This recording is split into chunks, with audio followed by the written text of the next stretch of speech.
Hi friends, please subscribe to Amravati Media and press the bell icon for more latest updates.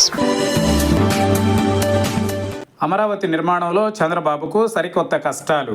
రాజధాని అమరావతి నిర్మాణాన్ని భుజాలకెత్తుకున్న చంద్రబాబు దీనిని 2027 నాటికి పూర్తి చేయాలన్న సంకల్పంతో ఉన్న విషయం తెలిసిందే. ప్రధాన భవనాలను, ముఖ్య నిర్మాణాలను పూర్తి చేసి 2029 ఎన్నికలలో అమరావతిని ప్రధాన అజెండా చేయాలని నిర్ణయించుకున్నారు. ప్రధానంగా నవనగరాలను పూర్తి చేయాలని అహోరాత్రులు శ్రమిస్తున్నారు. ఈ విషయాన్ని ఇటు పార్టీలోనూ అటు ప్రభుత్వంలోనూ చంద్రబాబు చర్చిస్తూనే ఉన్నారు. తన ప్రణాళికలను వారికి వివరిస్తున్నారు. అయితే వీటిని పార్టీలో నాయకులు కానీ ఇతరులు కానీ పెద్దగా పట్టించుకోవడం లేదు. దీనికి కారణం అమరావతి నిర్మాణానికి అవసరమైన ముడి సరుకును బ్లాక్ చేస్తున్నారనే విమర్శలు వస్తున్నాయి. ముడి సరుకును క్షేత్రస్థాయిలో రాష్ట్రం నుంచే సేకరించాలని కాంట్రాక్టర్లకు తేల్చి చెప్పారు. తద్వారా ధరలు తగ్గి అమరావతి నిర్మాణ వ్యయం అదుపులో ఉంటుందని అంచనా వేశారు. దీనికి సంబంధించి కాంట్రాక్టు సంస్థలకు కూడా కొన్ని దిశానిర్దేశాలు చేశారు.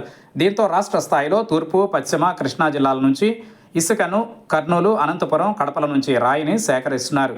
ఇక ఐరన్ను విశాఖ నుంచి సేకరించాలని నిర్ణయించారు. అయితే ఇసుక విషయంలో మాత్రం కాంట్రాక్టర్లకు చుక్కలు కనిపిస్తున్నాయి. దీనికి కారణం బ్లాక్ చేయడం లేదా భారీ ధరలకు వేరే ప్రాంతాలకు తరలించడం. ఈ రెండు కారణాలతో పట్టుమని 100 లారీల ఇసుక కావాలన్నా వారాల తరబడి ఎదురు చూస్తున్న పరిస్థితి కనిపిస్తోంది. అయితే దీనిపై ప్రభుత్వం ఏం జరుగుతోందన్నది విచారించింది. ఇలా బ్లాక్ చేస్తున్న వారు బయట వారు కాదని, సొంత పార్టీకి చెందిన వారే ఉన్నారని తెలిసి చంద్రబాబు షాక్కు గురయ్యారని సమాచారం. ఇదే విషయాన్ని తాజాగా ఆయన హెచ్చరించారు. అమరావతి నిర్మాణానికి ఇసుక దొరకడం లేదంటే ఇక సామాన్యుల పరిస్థితి ఏంటని ఆయన నిలదీశారు. దీనిలో ఎవరు ఉన్నా వదిలిపెట్టేది లేదని హెచ్చరించారు. ఇక కంకర విషయంలోనూ ఇలానే జరుగుతుండడం పైన ఆగ్రహం వ్యక్తం చేయడం గమనార్హం.